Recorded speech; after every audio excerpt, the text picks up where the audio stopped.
Hello, good morning to everybody. This is Srinivas Potharaju, contact lecturer in history, GDCW Wanaparthy. ఈరోజు కర్ణాటక యుద్ధాల గురించి చెప్పుకుందాం. కర్ణాటక యుద్ధాలు భారతదేశంలో బ్రిటిష్ సామ్రాజ్య స్థాపనకు ముందు అనేక పరిణామాలు భారతదేశంలో చోటు చేసుకున్నాయి.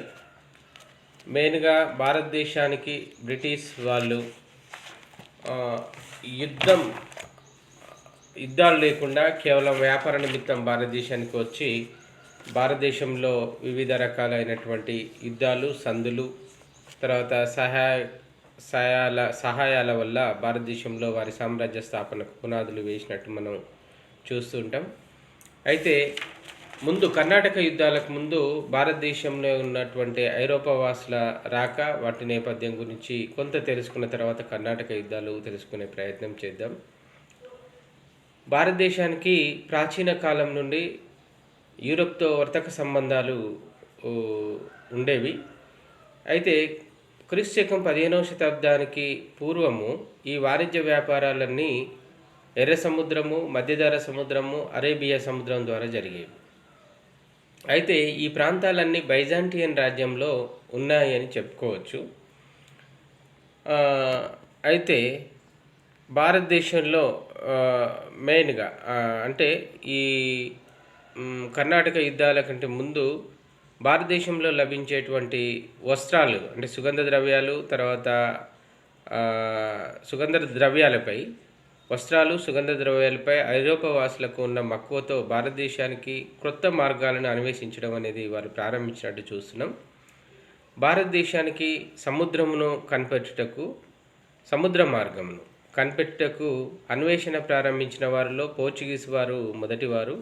వీరిలో నావిగేటర్గా బిరుదాంకితుడైనటువంటి హెనరీ చాలా ప్రముఖుడిగా మనం చెప్పచ్చు. అయితే దీనికోసం హెనరీ తన రాజధాని అయిన లిస్బన్లో ఒక ఉచిత నౌక కళాశాలను స్థాపించి నావికులకు శిక్షణ ఇచ్చి సముద్ర మార్గములను కనిపెట్టడానికి తగిన ప్రోత్సాహాన్ని ఇచ్చాడని చెప్పుకోవచ్చు. దీనిలో భాగంగా మొదటి వ్యక్తి బర్తలోమెడేజ్. ఈయన ఆఫ్రికా తీరం వెంబడి ఉన్న గుడ్ హోప్ను ఇతను చేరుకున్నాడు. అలాగే పోర్చుగల్ రాజు అయిన 2వ జాన్ ఈ అగ్రానికి కేప్ ఆఫ్ గుడ్ హోప్ అని నామకరణం చేశాడని చెప్పుకోవచ్చు.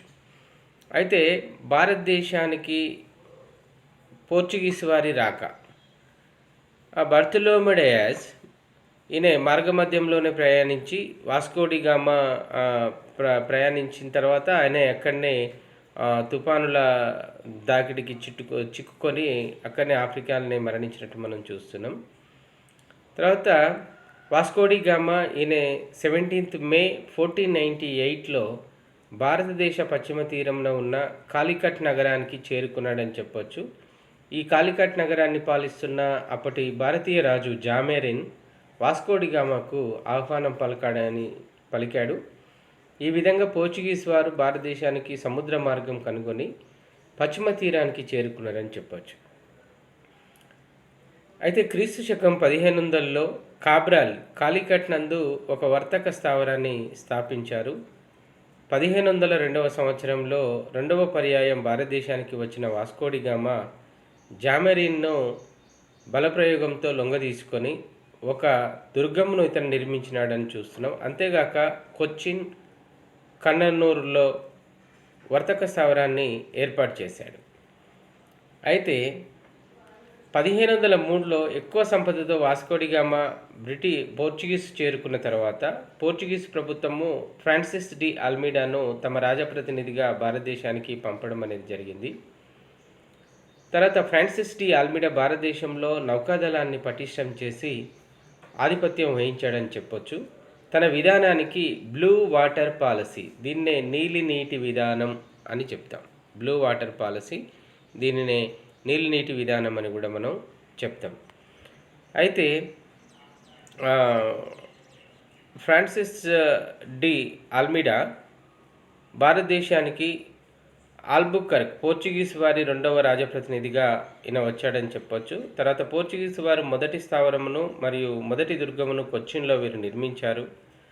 పోర్చుగీస్ వారి స్థావరాలు కాలికట్, కన్నూర్, హుగ్లీ, చిట్టాగాంగ్, నాగపట్నం, గోవా, డామన్ అండ్ డయ్యు.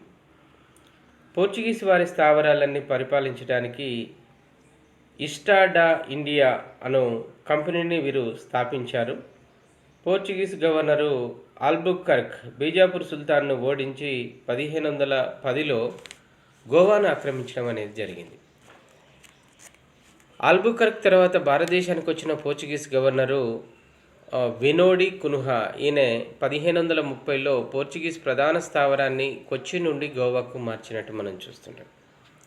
అయితే 1631లో షాజహాన్ పోర్చుగీస్ వారిని హుగ్లీ వద్ద ఓడించాడు. 1961లో భారత ప్రభుత్వం జరిపిన సైనిక చర్చతో పోర్చుగీస్ వారు వారి స్థావరాలని పూర్తిగా అంతమయ్యని చెప్పొచ్చు. అయితే ఇక్కడ మీరు ఒకటి గమనించాలి. 1631లో షాజహాన్ను పోర్చుగీస్ వారిని హుగ్లీ వద్ద ఓడించినట్టు మనం చూస్తుంటాం. కానీ 1961 వరకు గోవా ప్రాంతమంతా పోర్చుగీస్ వారి ఆధీనంలోనే ఉన్నట్టు మనం చూస్తుంటాం. తర్వాత పోర్చుగీస్ తర్వాత వచ్చినటువంటి వాళ్ళు డచ్ వారు. వీరు 1660లో డచ్ ప్రభుత్వం సంయుక్త తూర్పు ఇండియా సంఘంను స్థాపించింది. డచ్ వారు భారతదేశంలో పోర్చుగీస్ వారి ప్రాబల్యానికి ఆనకట్ట వేశారని చెప్పొచ్చు, అడ్డుకట్ట వేశారని చెప్పొచ్చు మెయిన్గా. అయితే 1605లో మచిలీపట్నంలో మొట్టమొదటి స్థావరాన్ని వాన్ డెహగన్ స్థాపించాడు. 1610లో రెండవ ఫ్యాక్టరీని వాన్ రీడ్ పులికాట్లో స్థాపించాడు. 1616లో మూడవ ఫ్యాక్టరీని సూరత్లో స్థాపించినారని చెప్పచ్చు. 1641లో పోర్చుగీస్ వారిని ఓడించి మలక్కా దీవులను ఆక్రమించారు. 1619లో జావాను మరియు 1658లో శ్రీలంకను వీరు ఆక్రమించారు. మద్రాస్ వద్ద గల నాగపట్నం మరియు బెంగాల్ చిన్సూర వద్ద డచ్ వారి ముఖ్య వర్తక స్థావరాలని వీరు ఏర్పాటు చేసుకున్నట్టు మనం చూస్తుంటాం. అయితే తర్వాత డచ్ వారి తర్వాత డేనిస్ వారు కూడా భారతదేశానికి రావడం జరిగింది.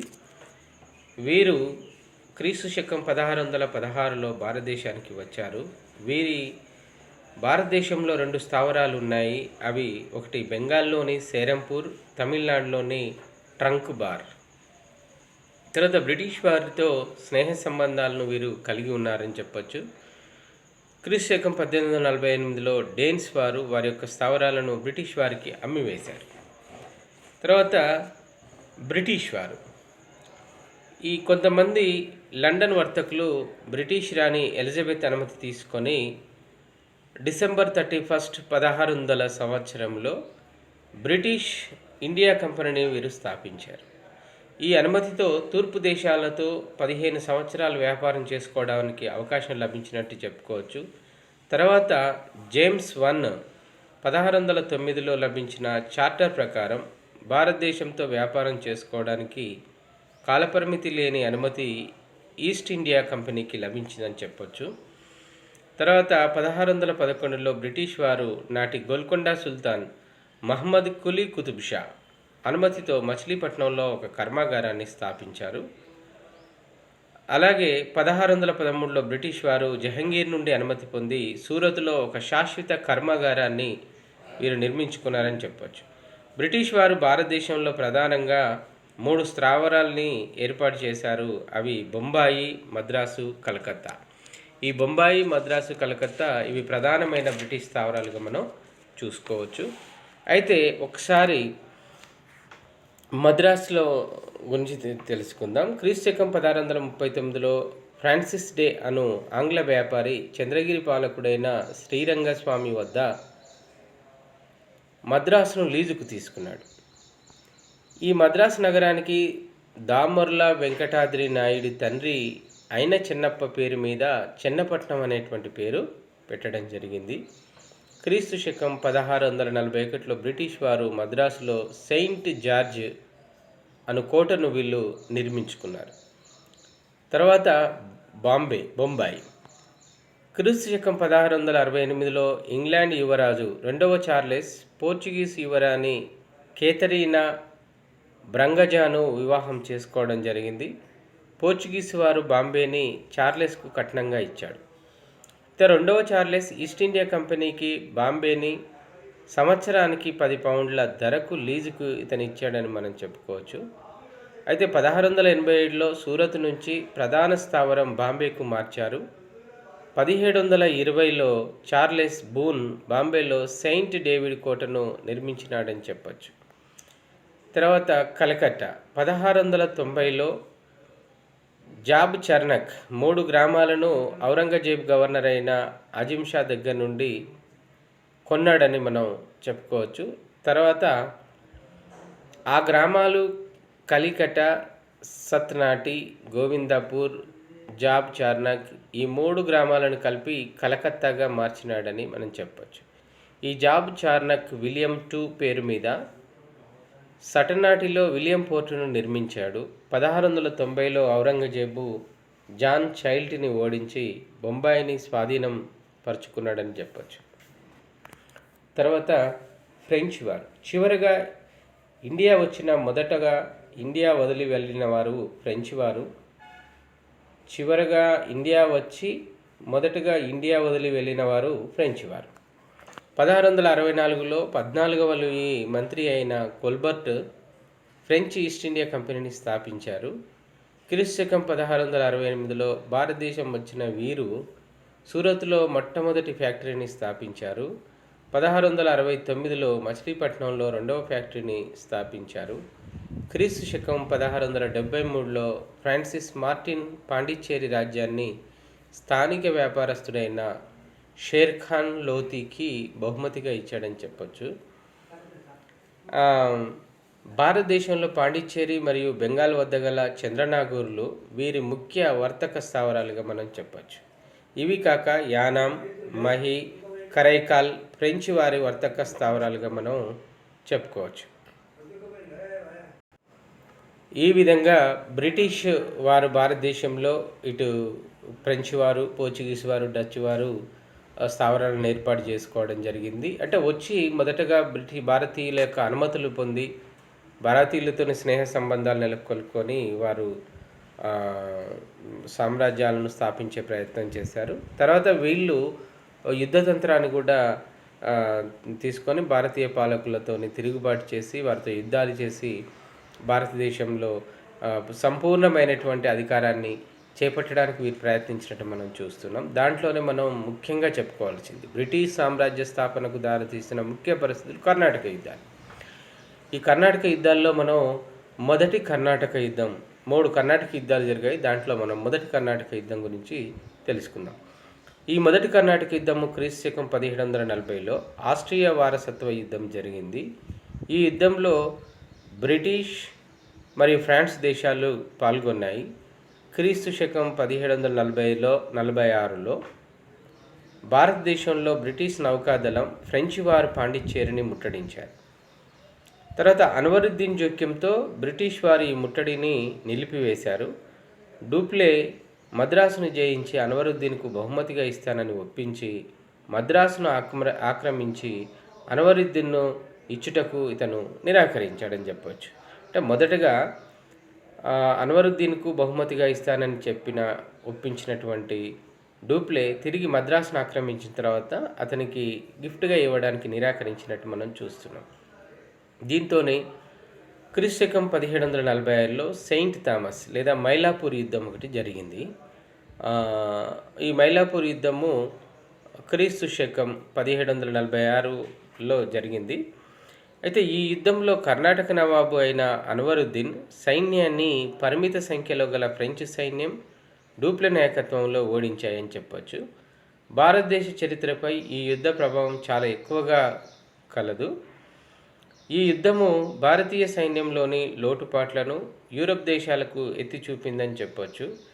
ఈ యుద్ధం వరకు ఫ్రెంచ్, బ్రిటిష్ వారు భారతీయ రాజులను మిత్రులుగా చేసుకోవాలని ఆకాంక్షించారు. ఈ యుద్ధం ఫలితంగా భారతీయ రాజులను ఓడించుటకు తేలిక అని ఐరోపా వాసులు గ్రహించారు. వారిని సామంతులుగా మార్చుకోవచ్చని గ్రహించారు. అయితే క్రీస్తుశకం 1748లో ఎక్సెలా చాపెల్ సంధి జరిగింది. ఈ సంధి ప్రకారం ఫ్రెంచి వారు మద్రాసును తిరిగి బ్రిటిష్ వారికి ఇచ్చివేశారని మనం చెప్పుకోవచ్చు. ఇది మనం మొదటి కర్ణాటక యుద్ధంలో జరిగినటువంటి ఇన్సిడెంట్గా మనం చెప్పవచ్చు. తర్వాత రెండవ కర్ణాటక యుద్ధం క్రీస్తు శకం 1748లో క్రీస్తు శకం 1748లో ఈ రెండవ కర్ణాటక యుద్ధం జరిగిందని మనం చెప్పొచ్చు. అయితే 1748లో నిజాముల్ ముల్క్ ఆసబ్జా తెలంగాణ ఆంధ్రప్రదేశ్ను అంటే ఆంధ్ర ప్రాంతాన్ని తెలంగాణ ఆంధ్రప్రదేశ్ ఉమ్మడి ప్రాంతాన్ని పరిపాలిస్తున్నటువంటి ఆనాటి నిజాముల్ ముల్క్ ఆసబ్జా మరణించాడు. దీంతో దక్కన్ సుబాలో ఆయన రెండవ కుమారుడు నాజిర్ జంగ్ మరియు మనవడు ముజఫర్ జంగ్లు ఇద్దరు అధికారం కోసం పోటీ పడ్డారు. కర్ణాటకలో అన్వరుద్దీన్ని తోసిపుచ్చి చందా సాహెబ్ను నవాబు అవడానికి ప్రయత్నించాడు. ఫ్రెంచ్ గవర్నర్ జనరల్ అయిన డూప్లే చందా సాహెబ్ ముజఫర్ జంగ్ల పక్షం ఇతను వహించాడు.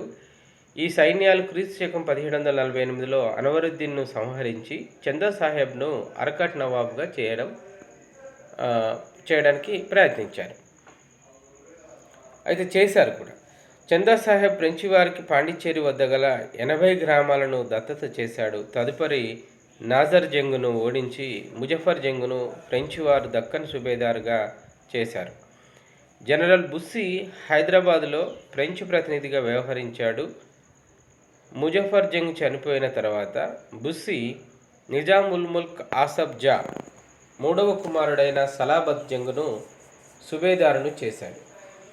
సలాబత్ జంగ్ ఉత్తర సర్కారు జిల్లాలైన ముస్తాఫానగర్, ఏలూరు, రాజమండ్రి, చికాగోలను ఫ్రెంచి వారికి అప్పజెప్పాడు. ఇక్కడ క్రీస్తు శకం 1752లో రాబర్ట్ క్లైవ్ ఆధ్వర్యంలో బ్రిటిష్ వారు ఈ వ్యవహారంలో జోక్యం చేసుకొని క్లైవ్ కొంత సైన్యంతో ఆర్కాటును ముట్టడించగా అడ్మిరల్ షాండర్స్ మరికొంత సైన్యంతో తిరుచునాపల్లిపై యుద్ధం చేశాడు. తిరుచునాపల్లిలో చందా సాహెబ్ సంహరించబడ్డ తర్వాత మహమ్మద్ అలీ కర్ణాటక నవాబు అయ్యాడు. ఈ యుద్ధాల ఫలితంగా ఫ్రెంచ్ ప్రభుత్వం డూప్లేను వెనుకకు పిలిచింది.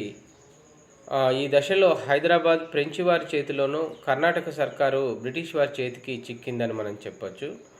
అయితే ఇది రెండవ కర్ణాటక యుద్ధంలో దీని ఫలితంగా ఫ్రెంచి వారు ప్రభుత్వం డూప్లేను వెనుకకు పిలిచి హైదరాబాదులో ఫ్రెంచి వారి చేతిలోనూ కర్ణాటక సర్కారు బ్రిటిష్ వారి చేతికి కంప్లీట్గా చిక్కిందని మనం చెప్పచ్చు. అయితే ఈ కర్ణాటక యుద్ధాల వల్ల మేజర్గా భారతదేశంలో ఉన్నటువంటి పాలకుల యొక్క అసమర్థత లేదా వారిలో ఉన్నటువంటి బలహీనత బయటపడినట్టుగా మనం చెప్పుకోవచ్చు. తర్వాత మూడవ కర్ణాటక యుద్ధం. ఈ మూడవ కర్ణాటక యుద్ధము క్రీస్తు శకం 1755లో బ్రిటిష్ ఫ్రెంచ్ వారి మధ్య సప్తవర్ష సంగ్రామము యూరోప్లో జరిగినది. భారతదేశంలో రాబర్ట్ క్లైవ్ చంద్రనాగూర్ను ఆక్రమించడంతో ఫ్రెంచ్ వారికి ఎదురు దెబ్బ తగిలిందని మనం చెప్పచ్చు. ఫ్రెంచ్ ప్రభుత్వం కౌంట్ డి లాలీను భారతదేశంకు తమ సైన్యాధిపతిగా పంపింది. ఈయన బ్రిటిష్ వారి సెయింట్ డేవిడ్ కోటను పట్టుకొని తంజావూరును ఆక్రమించుటకు ఈయన విఫలయత్నం చేశాడని చెప్పొచ్చు. ఈ సందర్భంలో ఆయన బుస్సీని హైదరాబాద్ నుండి రప్పించాడు. రాబర్ట్ క్లైవ్ కల్నల్ ఫోర్టును సలాబత్ జంగ్ మీదకు పంపగా అతను లొంగిపోయి బ్రిటిష్ వారి చేతికి ఉత్తర సర్కారు జిల్లాలను ఇచ్చివేశాడని చెప్పొచ్చు. క్రీస్తు శకము 1760 జనవరి 22న వందవాసి యుద్ధంలో సర్ ఐర్కూట్ అను బ్రిటిష్ సేనాని కౌంట్ డి లాలీ ఆధ్వర్యంలో ఫ్రెంచ్ సేనలను చిత్తుగా ఓడించాడు. వందవాసి యుద్ధంలో భారతదేశంలో ఫ్రెంచ్ ప్రాబల్యం పూర్తిగా క్షీణించిందని చెప్పొచ్చు. అయితే క్రీస్తు శకం 1763లో ప్యారిస్ సంధి జరిగింది. మనకి ఈ ప్యారిస్ సంధిలో ఈ సంధి ఫలితంగా భారతదేశంలోని ఫ్రెంచ్ స్థావరాలను బ్రిటిష్ వారు తిరిగి ఇచ్చివేశారు. అయితే ఉత్తర సర్కారు జిల్లాలు బ్రిటిష్ వారికి లభించాయి. అయితే మనం ఇక్కడ భారతదేశంలో అంటే కర్ణాటక యుద్ధాల ఫలితంగా భారతదేశంలో వారి పూర్తి స్థావరాలను ఏర్పాటు చేసుకోవడానికి వాళ్ళు ప్రయత్నించినట్టు మనం చూస్తున్నాం. తర్వాత బెంగాల్ యుద్ధాలు కూడా జరిగినాయి. క్రీస్తు శకం 1705లో ఔరంగజేబు ముర్షిద్ కులీ జఫర్ ఖాన్ అను బెంగాల్ సుబేదార్గా నియమించారు. జఫర్ ఖాన్ కాలంలో ఒరిస్సా బెంగాల్ సుబాలో కలపబడింది. జఫర్ ఖాన్ తన రాజధానిని ఢాకా నుండి ముర్షిదాబాద్కు మార్చాడు. జఫర్ ఖాన్ తర్వాత సుజావుద్దీన్ ఖాన్, సర్ఫరాజ్ ఖాన్, అలీవర్దీన్ ఖాన్లు బెంగాల్ సుబేదారులు అయ్యారని చెప్పొచ్చు. క్రీస్తు శకం 1756లో సిరాజ్ ఉద్దౌలా బెంగాల్ సుబేదార్ అయ్యాడు. ఈయనకు బ్రిటిష్ వారికి ఈ క్రింది కారణాల వల్ల కొంత మనస్పర్ధలు చెలరేగాయని చెప్పొచ్చు. అవి ఒకటి, ఫరూక్ షియర్ విడుదల చేసిన ఫర్మానా సహాయంతో బీహార్, బెంగాల్, ఒరిస్సాలో ఎటువంటి దిగుమతి సుంకాలు లేకుండా బ్రిటిష్ వారు వ్యాపారం చేయుట. సెకండ్ వన్కి వచ్చేసరికి దస్తకులను జారీ చేయు అధికారాన్ని పొంది ఈఐసి అధికారులు సొంత వ్యాపారాలను ఎటువంటి పన్నులు కట్టకుండా చేయుట. థర్డ్ వన్, కలకత్తాలోకి ప్రవేశించే భారతీయ వస్తు ఉత్పత్తులపై బ్రిటిష్ వారు దిగుమతి సుంకాలు వసూలు చేయుట. ఫోర్త్ వన్ వచ్చేసరికి బ్రిటిష్ వారు, ఫ్రెంచి వారు కలకత్తా, చంద్రనాగూర్లో కోటలను వీళ్ళు నిర్మించుకున్నారు. సిరాజ్ ఉద్దౌలా ఈ కోటల నిర్మాణాన్ని ఆపివేయమని ఆజ్ఞలు జారీ చేశాడు. ఫ్రెంచి వారు ఈ ఆజ్ఞకు తలొగ్గక బ్రిటిష్ వారి కోట నిర్మాణాన్ని ఆపలేదు. దీంతో 1756 జూన్ 20న సిరాజ్ ఉద్దౌలా తన సైన్యంతో కాశీం బజార్లో ప్రవేశించి పోర్ట్ విలియంను వశపరుచుకున్నాడని మనం చెప్పవచ్చు. తర్వాత బ్రిటిష్ వారు ఫుల్తా దీవికి పారిపోయారు. కలకత్తాలో అదే రాత్రి చీకటి గది విషాంతం, బ్లాక్ హోల్ ట్రాజడీ అంటాం దీన్నే మనం. చీకటి గది ఉదాంతం జరిగింది. బందీలుగా చిక్కిన 145 మందిలో 23 మంది మాత్రమే బ్రతికారు. ఈ చీకటి గది ఉదంతాన్ని బ్లాక్ హోల్ ట్రాజడీగా హోల్వెల్ అనే చరిత్రకారుడు పేర్కొన్నాడని మనం చెప్పొచ్చు. తర్వాత రాబర్ట్ క్లైవ్, అడ్మిరల్ వాట్సన్ నాయకత్వంలో నౌకాదళాన్ని పంపగా వీరు ఫుల్తా దీవిలోని బ్రిటిష్ వారిని రక్షించి కలకత్తాను ఆక్రమించారు. అయితే బ్రిటిష్ వారు కొన్ని మంతనాలు జరిపారు. వారిలో ఎవరు అంటే మీర్ జాఫర్, మీర్ బక్షి, మాణిక్ చంద్ కలకత్తా అధికారి, అమీర్ చంద్ ధనవంతుడైన ఒక వ్యాపారి, జగత్ సేత్ ఈయన వడ్డీ వ్యాపారి, వీరితో కొన్ని చర్చలు జరిగాయి. ఈ సందర్భంగా అమీన్ చంద్ రాబర్ట్ క్లైవ్ను బ్లాక్మెయిల్ చేయగా క్లైవ్ అడ్మిరల్ వాట్సన్ సంతకాన్ని పోర్జరీ చేశారని కూడా మనం చెప్పవచ్చు. దీంట్లో మనం మెయిన్గా 1757 జూన్ 23న జరిగిన ప్లాసీ యుద్ధం చాలా ప్రముఖమైనదిగా మనం చెప్పొచ్చు. ఈ యుద్ధంలో మీర్ జాఫర్, రాయ్ దుర్లభ్లు సిరాజ్ ఉద్దౌలాను ఎదురు తిరిగారు. మీర్ మదన్, మోహన్ లాల్లు బ్రిటిష్ వారికి వ్యతిరేకంగా తీవ్రంగా యుద్ధం చేశారు. ఈ యుద్ధంలో మీర్ జాఫర్ కుమారుడైన మిరాజ్ సిరాజ్ ఉద్దౌలాను సంహరించాడు. ఈ విజయం బ్రిటిష్ సేనలను వరించిందని చెప్పచ్చు. అయితే ప్లాసీ యుద్ధం తర్వాత బ్రిటిష్ వారు మీర్ జాఫర్ను సుబేదారిగా చేశారు. దీని ఫలితంగా బెంగాల్, బీహార్, ఒరిస్సాలలో ఎటువంటి పన్నులు చెల్లించకుండా వ్యాపారం చేసుకున్నటకు బ్రిటిష్ వారికి అనుమతి లభించింది. తర్వాత మీర్ జాఫర్ కలకత్తా చుట్టుపక్కల గల 24 పరగణాల జమీందారీ హక్కులను బ్రిటిష్ వారికి దారదత్తం చేశాడని చెప్పొచ్చు. తర్వాత కలకత్తా దాడి వలన నష్టపరిహారంగా 18 మిలియన్ల రూపాయలను మీర్ జాఫర్ బ్రిటిష్ వారికి చెల్లించాడు. మీర్ జాఫర్ బ్రిటిష్ అధికారులను 30 మిలియన్ల కోట్ల రూపాయలను లంచంగా ఇచ్చినట్టు మనం చూస్తూ ఉంటాం. అయితే దీని ఫలితాలు ఏంటంటే బ్రిటిష్ వారికి బెంగాల్లోనూ తద్వారా భారతదేశంపై సర్వాధిపత్యం చెలాయించుటకు మార్గం ఏర్పడిందని చెప్పచ్చు. బ్రిటిష్ వారు పేరు ప్రఖ్యాతులు ఇన్మడించాయి భారతదేశంలో. ఒక్కసారిగా వారు భారత సామ్రాజ్యానికి పోటీదారులుగా యూరోప్ దేశాలన్నింటిలో పోటీ పడ్డారని చెప్పచ్చు. దీంతోనే బెంగాల్ రెవెన్యూ ఆధారంతో వారు పెద్ద సైన్యాన్ని పోషించుకోగలిగారు. బ్రిటిష్ వారు భారతదేశం పై అనేక యుద్ధాలను ధనం ఇక్కడ నుండే లభించిందని చెప్పొచ్చు. ఆర్థిక దోపిడీ, భారతీయ సంపదలను బ్రిటన్కు తరలించడం, ప్లాసీ యుద్ధం బెంగాల్లో ప్రారంభమై తర్వాత దేశంలోని ఇతర ప్రాంతాలకు వ్యాపించి భారతదేశంను పేదరికంలోకి నెట్టించిందని చెప్పొచ్చు. తర్వాత ప్లాసీ యుద్ధం తర్వాత భారతదేశంను అంధకారం శాశ్వతంగా వహించింది అని నవీన్ చంద్రసేన్ పేర్కొన్నారు. కల్లల్ మాల్సన్ అను రచయిత మీర్ జాఫర్ను బ్రిటిష్ వారు ఒక బంగారు గనిగా వాడుకున్నారని అభివర్ణించడం జరిగింది.